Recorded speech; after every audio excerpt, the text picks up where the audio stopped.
Bank Janardhan Kannada ಚಿತ್ರರಂಗದ ಹಿರಿಯ ಪೋಷಕ ಕಲಾವಿದರು.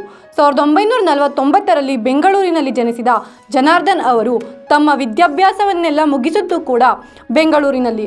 1985ರಲ್ಲಿ ತೆರೆ ಕಂಡ ಪಿತಾಮಹ ಚಿತ್ರದ ಮೂಲಕ ನಟನೆ ಆರಂಭಿಸಿದ ಜನಾರ್ದನ್ ಅವರು ಈವರೆಗೂ 500ಕ್ಕೂ ಹೆಚ್ಚು ಸಿನಿಮಾಗಳಲ್ಲಿ ಅಭಿನಯಿಸಿದ್ದಾರೆ.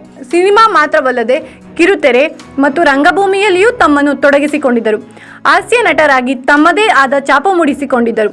ಉಪೇಂದ್ರ ನಿರ್ದೇಶನದ ತರ್ಲೆ ನನ್ನ ಮಗ ಹಾಗೂ ಜಗ್ಗೇಶ್ ಅವರ ಬಹುತೇಕ ಚಿತ್ರಗಳು ಮತ್ತು ಬೆಳ್ಳಿಯಪ್ಪ ಬಂಗಾರಪ್ಪ, ಗಣೇಶ ಸುಬ್ರಹ್ಮಣ್ಯ, ಕೌರವ ಸೇರಿದಂತೆ ಹಲವು ಸಿನಿಮಾಗಳಲ್ಲಿ ಗಮನಾರ್ಹ ಪಾತ್ರಗಳಲ್ಲಿ ಕಾಣಿಸಿಕೊಂಡ ಇವರು ಪಾಪ ಪಾಂಡು, ಮಾಂಗಲ್ಯ, ರೋಬೋ ಫ್ಯಾಮಿಲಿ, ಜೋಕಾಲಿ ಧಾರಾವಾಹಿಗಳಲ್ಲೂ ನಟಿಸಿದರು.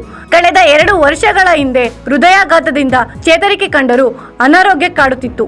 ಈ ಹಿರಿಯ ಕಲಾವಿದರಿಗೂ ನಟ ವಿನೋದ್ ರಾಜ್ ಪ್ರತಿ ತಿಂಗಳು ಆಸ್ಪತ್ರೆ ಖರ್ಚಿಗಾಗಿ ತಮ್ಮ ಕೈಲಾದ ಸೇವೆ ಮಾಡುತ್ತಿದ್ದರು. ಬ್ಯಾಂಕ್ ಜನಾರ್ದನ್ ಮರಳಿ ಭಾರತ ಲೋಕಕ್ಕೆ ತೆರಳಿದ್ದಾರೆ. ಅವರಿಗೆ ಕರುನಾಡ ಟೈಮ್ಸ್ ವತಿಯಿಂದ ಭಾವಪೂರ್ಣ ಶ್ರದ್ಧಾಂಜಲಿ.